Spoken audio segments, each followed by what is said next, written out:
Buscar o que não é possível alcançar. Se sentir perdido.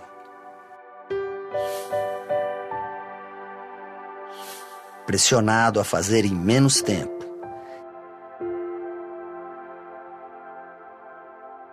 Ter que prosseguir sem descanso. Até o esgotamento.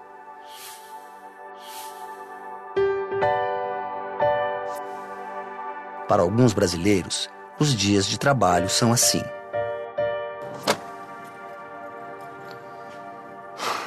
Problemas como estresse, depressão e ansiedade são a terceira causa de afastamento do trabalho no país. A situação seria ainda pior se incluídos os trabalhadores sem carteira assinada. Os profissionais de saúde em geral que atendem o trabalhador têm que estar atentos a essa questão de que a organização de trabalho hoje acaba adoecendo bastante do ponto de vista psíquico os trabalhadores. Mas por que o trabalho, às vezes, pode fazer tão mal? Segundo os especialistas, o problema está relacionado a vários aspectos. Jornadas prolongadas, ritmo intenso, pressão para cumprir e ultrapassar metas, ausência de descanso. Tudo isso pode afetar a saúde do trabalhador. Sempre houve metas, mas hoje as metas são colocadas de uma forma que nós chamamos de desumanas, né? São metas inatingíveis. Então, em determinados ramos, por exemplo, você tem metas e mesmo quando elas não são cumpridas, elas sobem. Hoje, como que as metas são colocadas? Seja no comércio, seja nos bancos, seja nas montadoras de automóveis, nos metalúrgicos. A meta vem da empresa e a empresa quer que você apenas cumpra. Fizemos uma pesquisa no ano de 2011 com os trabalhadores bancários e eles apontam o seguinte: a meta em si ela não é problema. Tem que vender produtos, captação de recursos, captar depósitos junto aos clientes. O problema é a cobrança exagerada que os bancos exercem em cima dos trabalhadores para bater as metas.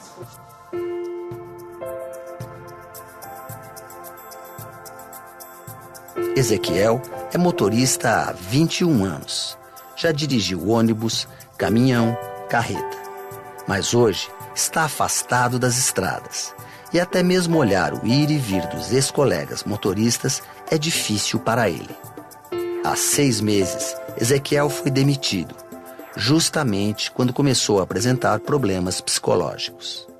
Tudo que você possa imaginar no trânsito já me tirava a paciência e me deixava irritado. E a vontade que tinha era de abrir um caminho da maneira que desse. Passar por cima, empurrar.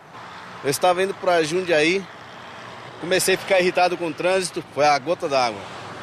Depois que liberou, não consegui sair com o caminhão. Parei o caminhão, desliguei, fui para o acostamento, fiquei para ver se eu me recobrava. Quando eu sentei no banco, não tive coragem de ligar o caminhão, de tão nervoso que eu estava. Durante os últimos meses de trabalho, Ezequiel relata que chegou ao limite do estresse. A razão? Trabalho excessivo, sem descanso. Saía de Diadema para Jundiaí, o horário combinado seria das 8 às 18. Só que tinha dia que eu saía às 8 horas da manhã, não voltava para casa aquele dia, passava o dia seguinte e geralmente por volta das 22, 23 horas do outro dia. Da minha saída de casa, às vezes o próximo retorno, em torno de 30 horas, 32 horas, sem retornar em casa. Isso era uma constante, era direto isso aí. Ezequiel é casado, pai de 2 meninas, Jane, de 14 anos, e Amanda, de 17. Mas enquanto estava atrás do volante, quase nunca via a família. Às vezes eu passava em casa, elas estavam dormindo, e para não acordá-las, eu só via, né, não falava para não acordar, e ia embora de novo.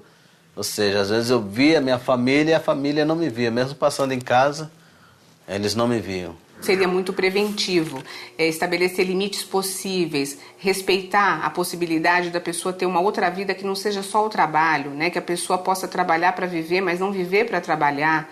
E não conviver com a família causa essa culpa, quer dizer, eu não estou despendendo a atenção necessária, eu estou sendo uma mãe negligente ou um pai negligente porque eu estou mais em função do trabalho.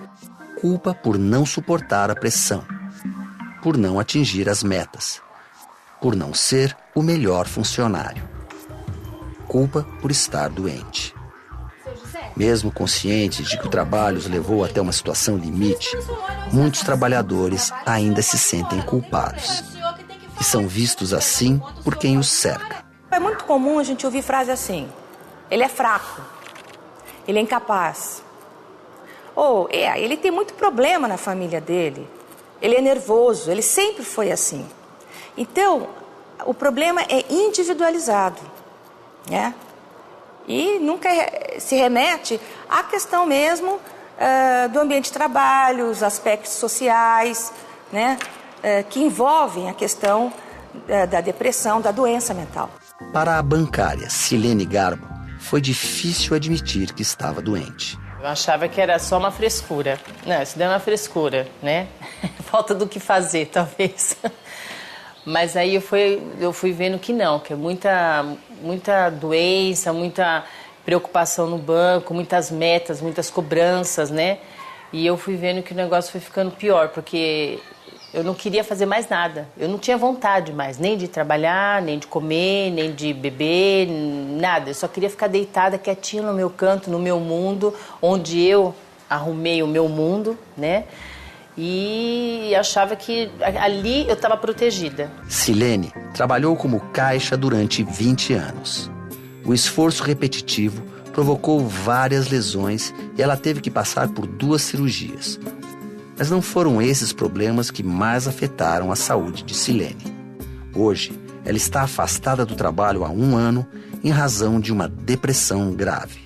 Eu amava a função de caixa, porque é próximo, né? A gente batia um papo com um cliente, com outro, né? E embora ser também meta, a gente corria muito, né? Dava mais de 1.000 autenticação diária, né? Mas eu achava bacana. Mas eu me afastei justamente pelos problemas de tendinite. Transferida para o setor de vendas, Silene não se adaptou.